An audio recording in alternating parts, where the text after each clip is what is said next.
I'm an economist by training, worked in the Department of Treasury for almost 8 years, and then went on to Goldman Sachs, Google, and back to the Obama administration. But through the thread of all of it was really working on social impact. So I'm now at Georgetown University. I run the Beeck Center for Social Impact and Innovation. I'm the executive director, and we teach our students to think about systems change.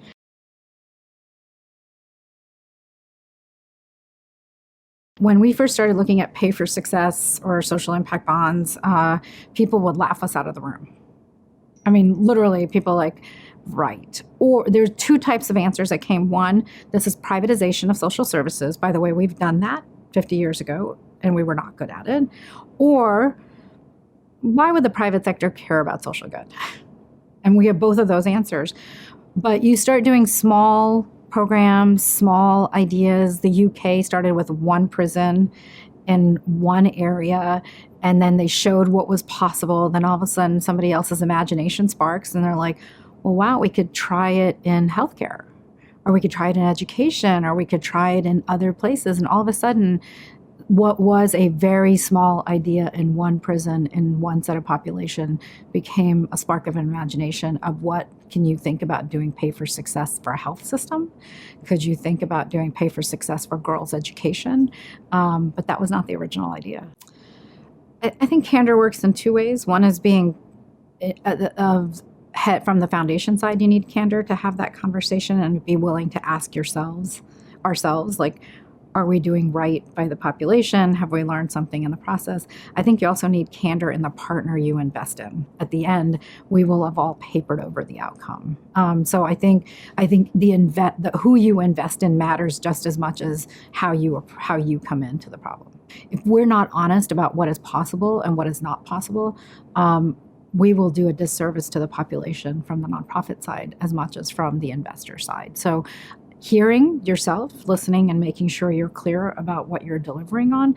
And I think one of the things that Pay for Success and DIBS and others offers is the honesty of having to put the metrics down and to say, here's what we're going to measure, here's how we're going to measure it, here are the questions we're going to ask. I think that in some ways actually allows us to be very clear with ourselves as to what we're trying to do.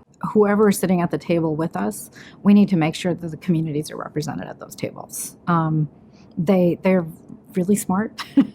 They really know their stuff. And we need to understand that while we might not speak the same language, understanding what they're actually saying and digging into what the problem is that they're talking about versus just hearing the words that they're saying. A lot of times failure isn't that we didn't meet the financial returns. Failure was the human capital constraints. There weren't enough people who knew the issues, who could have understood what the communities were saying. There weren't enough people who understood that something was changing and we didn't change the product fast enough. So it's not always about the financial capital. It's interesting, in business, everybody talks about taking risk, but when it comes to philanthropy and social impact, nobody wants to take risk.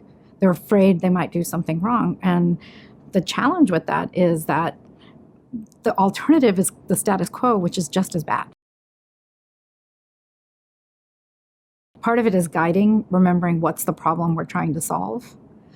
Too often we love the solution and not the problem.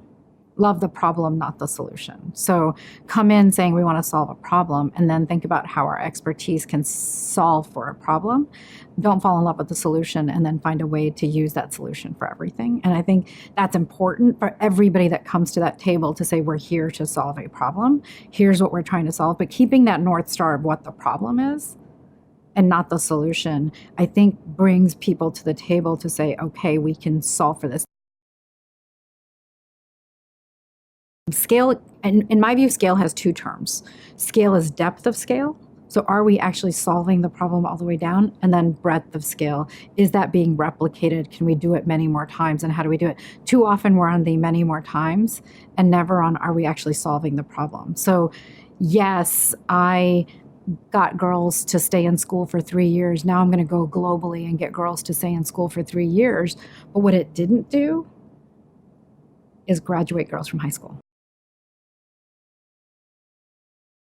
I think philanthropy and social services become a very top-down process where we design our our theory of change from the top without ever asking the people whom we serve whether the services are working for them.